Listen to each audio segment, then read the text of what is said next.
Pseudo-skeptics are defined in Wikipedia by CSICOP experts, including skeptic spin-up girl Susan Blackmore, as having no interest in facts, or reality or experiment, and only interested in forcing their own fundamentalist narrow dogma abrasively onto others, by lying, denialism, and contrarianism, and dishonesty, and cyberbullying. And a common thoughtless dismissal used by these online pseudo-skeptics, that is, James Randi devotees, is to ridicule someone as a conspiracy theorist. Now here presented are two little essays discussing our irrational attitudes that are pseudo-skeptical toward conspiracies. Only a moment's pause for thought reveals that what separates us from animals is that we can't speak, which immediately enables lying. And full advantage is taken of that by human speakers, from little birthday present conspiracies in our childhood, through the often socially required lying of politeness, through Arnold Schwarzenegger's conspiracies to conceal his love child, from his Kennedy wife, Maria Shriver, while screwing the paid housekeeper for decades, and right up to Reinhard Gehlen, head of German intelligence in World War II, who seriously published corroborated evidence supporting the conclusion that Martin Bormann, confidant of Adolf Hitler, was a Russian agent all along, which resulted in tens of millions of planned deaths and the destruction of Europe.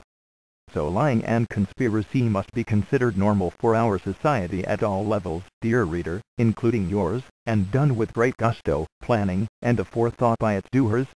A veritable social industry. And there must be some enjoyment and excitement for its many, many practitioners. Apart from the delicious fear of exposure that would signal game over, and its consequences, another excitement, another thrill, at any conspiracy level, must be the lottery win expectation, the fervent hope that if we can pull it off, without discovery, we will enjoy rewarding success. Financial, political, social, emotional, or otherwise. And conspiracy's essential element is lying. Yet, many of us, but not all, believe lying is wrong, if harmful. In the Australian Parliament today, to call someone a liar is forbidden, and results in suspension from Parliament, which seems to be the silliest of tokenism, as politics is the very art of lying and conspiracy, which raises the essay question following. Why do people resist a conspiracy concept? By Mike Barker. For HenryMacau.com. It is the human tendency to deny the reality of conspiracy, even though all of human interaction is by definition a conspiracy. Conspirators rely on this habit of denial, because it makes their conspiracies possible. As long as people are denying that conspiring is possible, then conspiring is guaranteed to be successful. Nobody would do that. Nobody would even think of doing that. The most brilliant conspirators set their aims towards unusual thinking. The further that a plan is removed from normal thinking, the more valuable the proposition will be. Scads of crime films have been successful, working from the basis that surprising the audience with new and unexpected means of committing crimes will get their attention. Yet coming up with the most incredible means of committing crimes is in truth the foundation for the success of the deepest conspiracies that normal people think could never be possible. The credo of the most successful conspirators is this: make what you do so far removed from normal thinking, that normal thinkers would never even consider it possible. The most powerful and successful conspirators refuse to acknowledge that anything is impossible, and this is why they have been successful. They ride on the human tendency to accept everyday explanations for even the most deranged events. Imagine a planet of free thinkers. People whose minds are capable of exploring every possible direction of human action, both great and depraved. That is not humanity, in general. That is better a description of the highest heights of the Illuminati. They ask themselves, what would people not expect? And they use that to generate social change from unexpected directions. Then they ask, how can we prevent others from thinking the same way? It's simple, give them new toys, and create world-ending crises to worry about. Meanwhile actual world-killing crises unfold, and that means Japan. And so forth.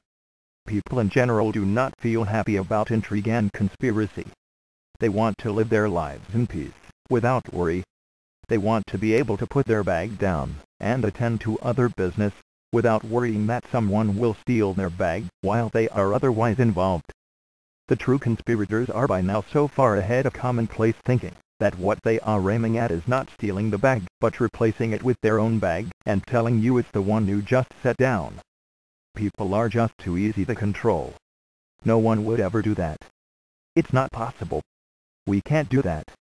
No one would ever want to do that. No one would think of that. Maybe you wouldn't. And that's exactly why they did. Why are people so resistant against truth? Or even fact? I have spent much of my life trying to understand the blindness of normal humans. For example, this very day I attempted to inform my colleagues that one or more of the nuclear reactors in Fukushima has been admitted to be in the meltdown state. This is a likely catastrophic development. I might as well have been telling them the schedule for the number 260 bus. They didn't know, they didn't care, and they didn't care to know. Is it indifference? It is inertia. Is it lack of mental ability? What is wrong? What is wrong with people? Why do they refuse to see? Whatever it is the means by which the conspirators have managed to succeed. Mako comment. The fact that Illuminati media hacks spend all their time dissing the idea of conspiracy is a big factor. Most people still think reality is defined by the mass media. And from the website 33 Conspiracy Theories, that turned out to be true. We have some telling observations here.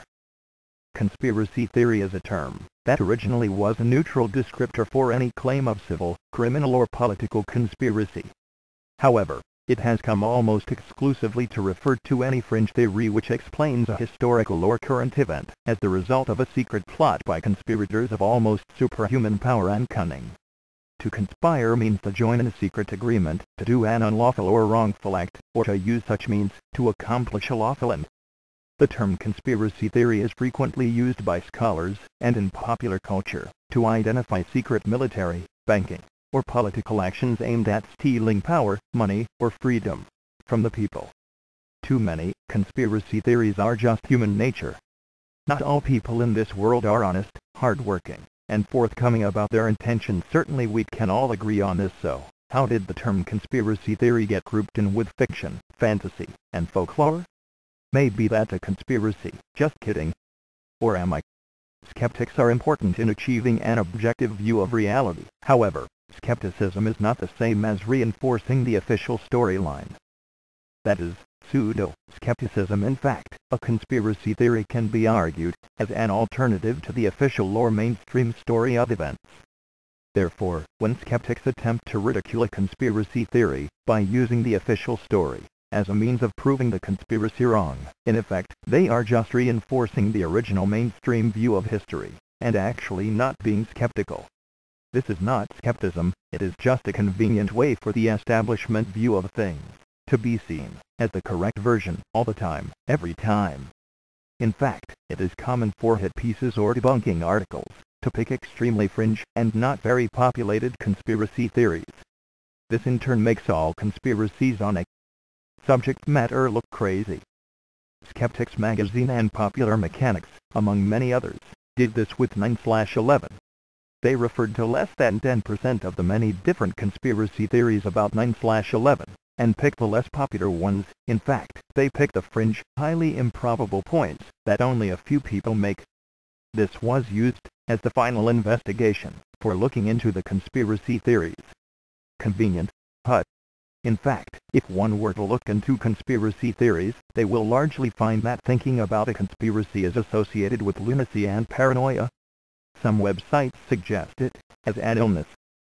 It is also not surprising to see so many people on the internet writing about conspiracy theories in a condescending tone, usually with the words Kool-Aid, crackpot, or nutjob in their articulation.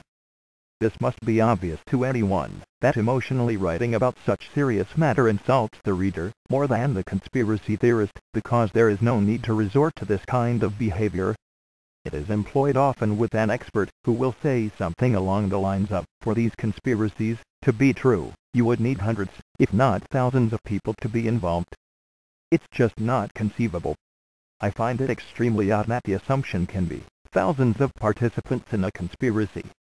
I, for one, find it hard to believe any conspiracy involving more than a handful of people but the fact remains that there have been conspiracies in our world, proven and not made up, that involved many hundreds of people. It's not a matter of opinion, it's a matter of fact. One more thing to consider. Have you noticed that if the conspiracy is involving powerful interests with the ability to bribe, threaten, or manipulate major institutions, like the mafia, big corporations, or government, then don't you find it odd when people use one of those as the credible counter-argument? What I mean is, if you are discussing a conspiracy about the mafia, and someone hands you a debunking article that was written by the mafia, it doesn't seem like it would take rocket science to look at that with serious criticism and credibility. This is the case with many conspiracies. In fact, I am handed debunking pieces all the time, written in many cases by the conspirators in question. Doesn't this seem odd to anybody else but me? While intelligent cynicism certainly can be healthy, though, some of the greatest discoveries of all time were initially received, often with great vitriol, as blasphemous conspiracy theories. Think of the revelation that the Earth was not the center of the universe, or that the world was not flat, but actually round. What follows, at the 33 Conspiracies website, are some of these most shocking modern conspiracy theories that turned out true after thorough investigation by our society. Some through congressional hearings, others through investigative journalism. Many of these, however, were just admitted to by those involved. These are just 33 of them, and I still had a long list of others to add. There are a total of 33 in this article. Many of these are listed with original and credible news clips on the matter, as well as documentaries. The 33 Conspiracy Theories site is well worth a visit if you are interested in waking up to reality. If you have never heard of the chilling MK Ultra, the site will awaken you, or the very odd, obvious attempted assassination of President Reagan by the Bush family, or how FBI Director J. Edgar Hoover protected the mafia by insisting it did not exist for decades, and much more, such as false flag operations. If this doesn't prick your curiosity, you will never awaken from your sleepwalker state. But wait, it's not all bad. If you tire of being swamped in the constant downpour of myth and disinformation, and don't wheel, by golly, there is a most novel, pleasing way to navigate around it, and past it, and find out just what you need to know, dear reader. It requires only calm curiosity. Just ask,